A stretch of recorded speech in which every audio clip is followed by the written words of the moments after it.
నామములు మీ అందరికీ వందనాలు తెలియచేస్తూ ఉన్నాను. ఈరోజు సంఘం యొక్క బాధ్యత అనేది మనము గుర్తెరిగిన వారికి ఉండాలి. చాలామంది మందిరానికి వెళ్తూ ఉంటారు, వస్తూ ఉంటారు, కానీ ఎలాంటి సంఘ బాధ్యతను పాలు పొందకుండానే వారి జీవితాలను కొనసాగిస్తూ ఉంటారు. మనము సంఘం యొక్క బాధ్యత ఏంటో గుర్తెరిగిన వారికి ఉండాలి. మొదటిగా చూసినట్లయితే సంఘము సువార్త విషయంలో పాలువారై ఉండాలి. ప్రతి విశ్వాసి సువార్త పనిలో పాలువారై ఉండాలనే విషయాన్ని అపోస్తలుడైన పౌలు ఫిలిప్పీలకు రాసిన పత్రిక 1వ అధ్యాయము 3వ వచనంలో తెలియచేస్తూ ఉన్నాడు. ఇది ఒక సత్క్రియ. దేవుడు మన జీవితంలో ప్రారంభించిన సత్క్రియ అంటూ ఏమై ఉందంటే సువార్త పనిలో పాలువారమై ఉండాలి. ఈరోజు సువార్త ప్రకటించడం అనేది ఒక అద్భుతమైన సత్క్రియని గుర్తెరిగి ప్రతి సంఘము సువార్త పనిలో పాలువారై ఉండడం అనేది చాలా ప్రాముఖ్యము. కాబట్టి ఈరోజు సువార్త పరిచర్యలో మనము సహకారులుగా ఉండాలి. సువార్త పరిచర్యలో ప్రతి సంఘము సేవకునితో కలిసి పాలువారై ఉండడం అనేది చాలా ప్రాముఖ్యమైనటువంటి అంశం అండి. కాబట్టి మందిరానికి వెళ్ళి వచ్చేయడం మాత్రమే కాదు, కానీ దైవజనుడితో పాటు సువార్త విషయంలో పాలువారై ఉండడం అనేది గొప్ప సత్క్రియ అనే విషయాన్ని పౌలు గుర్తు చేశాడు. ఇక రెండవదిగా ఏంటంటే లూకాసు వార్త 8వ అధ్యాయము 2-3 వచనాలు చూస్తే పరిచర్యకు ఫైనాన్షియల్ సపోర్ట్ టు పాస్టర్. సేవకుడు సువార్త పరిచర్యను ముందుకు తీసుకెళ్ళడానికి, సంఘ కార్యక్రమాలు ముందుకు తీసుకుని వెళ్ళడానికి ప్రతి సంఘ బిడ్డ, సంఘములో ఉన్న ప్రతి విశ్వాస యొక్క బాధ్యత ఏంటంటే దైవజనుడికి ఆర్థికంగా సహకరించాలి. ఈరోజు చాలామంది మందిరానికి వెళ్తారు, కానీ ఏ రీతిగా కూడా సేవకునికి సహకారంగా ఉండరు. నువ్వు ఆర్థికంగా సహకరించకపోతే, నీ ఆర్థిక పరంగా నువ్వు సహకరించకపోతే ఆ దైవజనుడు, నువ్వు వెళ్ళే ఆ దైవజనుడు పరిచర్ని ఎలా కొనసాగించగలుగుతాడు? పరిచర్ని ఎలా ముందుకు తీసుకెళ్ళగలుగుతాడు? ఒకసారి ఆలోచించారు. రెండోది ఏంటంటే ఫైనాన్షియల్ సపోర్ట్ టు పాస్టర్.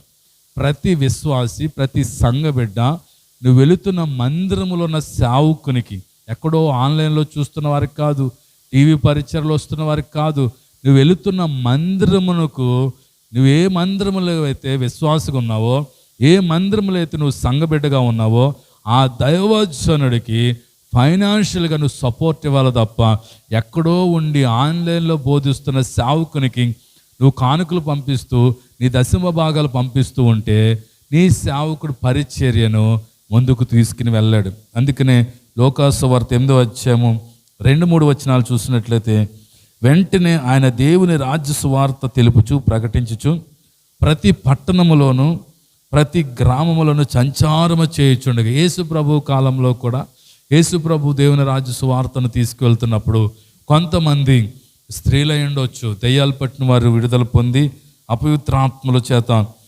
వ్యాధులు పోగొట్టుకునబడిన కొందరు స్త్రీలట, అనగా 7 దయ్యములు వదిలిపోయిన మగ్దలేన అనబడిన మరియాయు, హేరోదు యొక్క గృహ నిర్వాహకుడగు కూజ భార్యగు యోహన్నాయు, సుసన్నాయు ఆయనతో కూడా ఉండిరి. వీరును ఇతరులు అనేకులు తమకు కలిగిన ఆస్తితో వారికి ఉపచారము చేయుచుండిరి.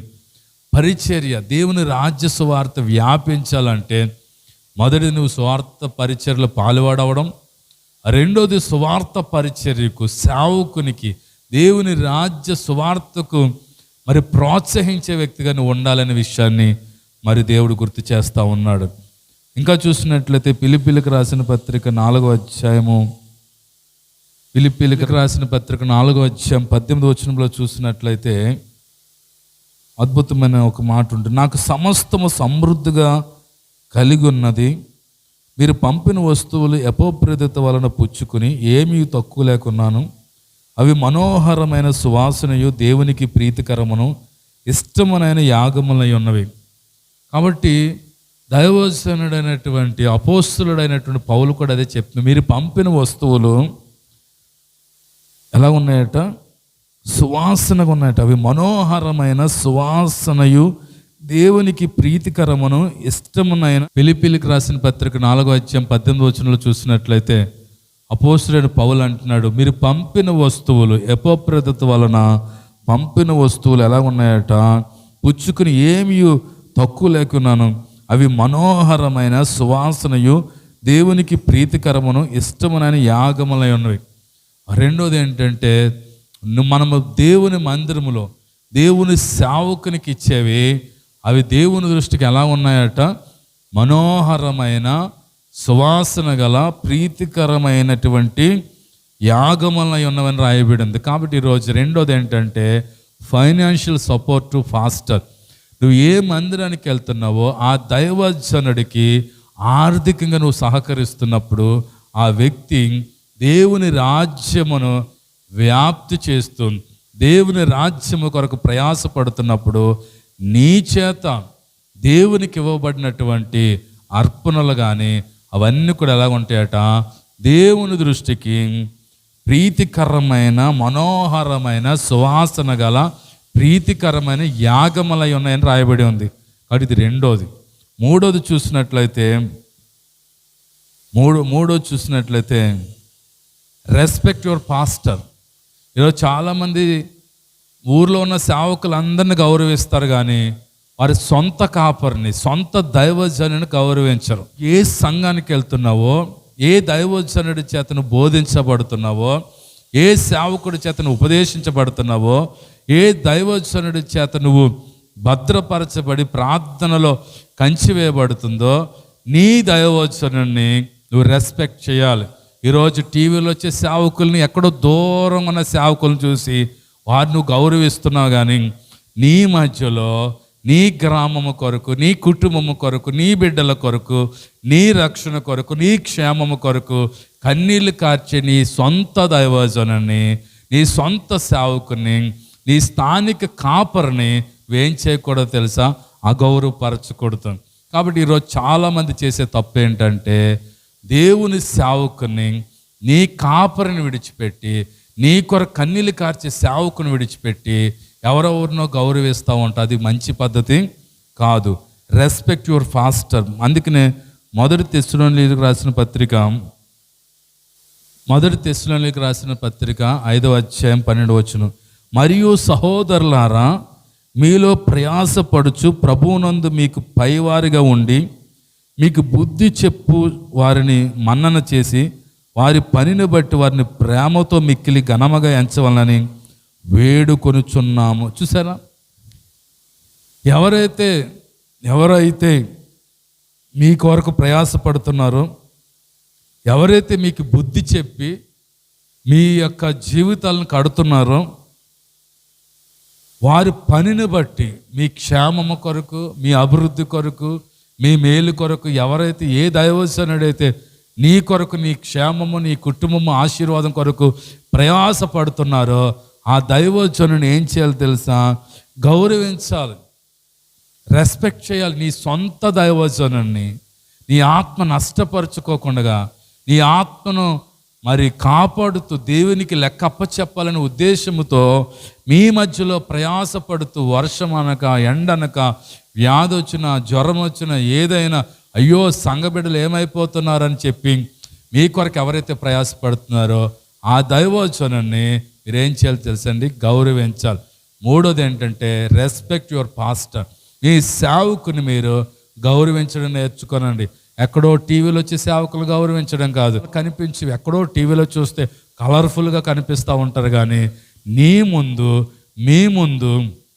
మీ మధ్యలో పరిచర్య చేస్తున్నటువంటి మీ దైవజనుని మీరు గౌరవించడం నేర్చుకోవాలి. ఇది మూడవది. చివరిగా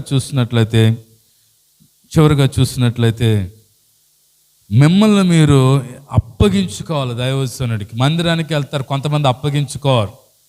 ఎప్పుడైతే నిన్ను నువ్వు దైవజనుడికి అప్పగించుకుంటావో, సేవకునికి అప్పగించుకుంటావో, అప్పుడు దేవుడు నిన్ను ఆశీర్వదించడం ప్రారంభిస్తాడు. సేవకుని యొక్క క్షేమము కోరుకోవాలి. దేవుని యొక్క సేవకుని యొక్క క్షేమాన్ని దేవుడు కోరుకుంటున్నాడట. సేవకుని యొక్క క్షేమమే నీ క్షేమం. సేవకుడు సుఖంగా ఉండకపోతే నువ్వు ఎలా సుఖంగా ఉంటావు? సేవకుడు సంతోషంగా ఉండకపోతే నువ్వు ఎలా సంతోషంగా ఉండగలుగుతావు? సేవకుని యొక్క క్షేమమే నీ క్షేమం అనే సంగతి గుర్తు చేసుకోవాలి. అందుకనే హెబ్రీయులకు రాసిన పత్రిక 13వ అధ్యాయం 17వ వచనంలో చూసినట్లయితే, మీ పైన నాయకులుగా ఉన్నవారు లెక్క ఒప్పచెప్పవలసిన వారి వలె మీ ఆత్మలను కాయిచున్నారు. వారు దుఃఖముతో పని చేసినట్లా మీకు నిష్ప్రయోజనము కనుక దుఃఖముతో కాక ఆనందముతో చేయనట్లు వారి మాట విని వారికి లోబడి ఉండి. సేవకుడికి లోబడి ఉండాలి. అప్పుడు నువ్వు క్షేమముగా ఉంటావు. అది మీకు ఆశీర్వాదాన్ని తీసుకొస్తుంది అనే విషయాన్ని పౌలు గుర్తు చేస్తూ ఉన్నాడు. మీ పైన నాయకులుగా ఉన్నవారు ఏం చేస్తున్నారట? లెక్క ఒప్పచెప్పవలసిన వారై మీ ఆత్మలు కాయిచున్నారు. దుఃఖముతో పని చేసినట్లు మీకు నిష్ప్రయోజనం కనుక దుఃఖముతో కాక ఆనందముతో చేయనట్లు వారి మాట విని వారికి లోబడి ఉండి. 4వది ఏంటంటే సేవకుని యొక్క క్షేమము. సేవకుడు దుఃఖముతో ఏంట్రా బాబు, ఏళ్ళేంట్రా బాబు, ఎంత వాక్యం చెప్పినా మాట వినట్లేదు అని ఆయన సేవ అయితే మానడు. ఆయన దుఃఖముతో సేవ చేస్తే అది మీకు నిష్ప్రయోజనము. మీరు వెళుతున్న సంఘములో సేవకుడు మీ ద్వారా దుఃఖపడుతున్నాడేమో, మీ ప్రవర్తన ద్వారా దుఃఖపడుతున్నాడేమో, మీ యొక్క మాటల ద్వారా దుఃఖపడుతున్నాడేమో, మీ క్రియల ద్వారా దుఃఖపడుతూ మరి సేవ చేస్తూ ఉన్నాడేమో, అది మీకు ఎంత మాత్రమో ఆశీర్వాదం కాదని విషయాన్ని మీకు గుర్తు చేస్తున్నాను. దేవుని సేవకుని యొక్క క్షేమమే నీ క్షేమము. ఆయన సంతోషంగా ఉంటేనే నీకు అది ఆశీర్వాదం. ఆయన సంతోషంగా సేవ చేస్తేనే నీకు అది దీవెన. అంతే తప్ప నువ్వు వెళుతున్న సేవకుని గాయపరుస్తూ, నువ్వు వెళుతున్న సేవకునికి అవిధేయత చూపిస్తూ, నువ్వు ఏ మందిరానికి వెళ్తున్నా దైవజనుడికి లోబడకుండగా నీ లెక్క నాకేంటి పాస్టర్ గారు అంటే నీ జీవితము దుఃఖకరంగా మారిపోతుంది. దయచేసి నీ ఆత్మను ఆయన బలపరుస్తున్నాడన్న సంగతి మర్చిపోవద్దు. నీ ఆత్మను దేవునికి లెక్కప్ప చెప్పాలనే ఉద్దేశంతో సేవ చేస్తున్నాడని మీరు ఆలోచన కలిగి ఉండాలి. అందుకోసమే 4వది ఏంటంటే మిమ్మల్ని మీరు అప్పగించుకోవాలి. దైవజనుడికి సంఘములో నువ్వు ఒక సభ్యుడిగా ఉండి నువ్వు వెళుతున్న మందిరంలో ఉన్న దైవజనుడికి నువ్వు అప్పగించుకున్నప్పుడు ఆయన సంతోషముతో సేవ చేయగలుగుతాడు. ఆయన దుఃఖముతో కాక ఆనందముతో సేవ చేసినప్పుడు నీకు నీ కుటుంబానికి క్షేమము కలుగుతుంది, భద్రత కలుగుతుంది. ఎందుకో తెలుసా? దేవుడు తన సేవకుని యొక్క క్షేమాన్ని కోరుకుంటున్నాడు. దేవుడే తన సేవకుని యొక్క క్షేమాన్ని కోరుకుంటున్నప్పుడు ఒక విశ్వాసిగా, ఒక సంఘ బిడ్డగా నీ దైవజనుని యొక్క క్షేమం నువ్వు కోరుకోకపోతే నువ్వు ఎలా దీవించబడతావు, ఎలా ఆశీర్వదించబడతావు? కాబట్టి 4వది ఏంటంటే సబ్మిషన్. ఎవరికి అప్పగించుకోవాలి చెప్పండి?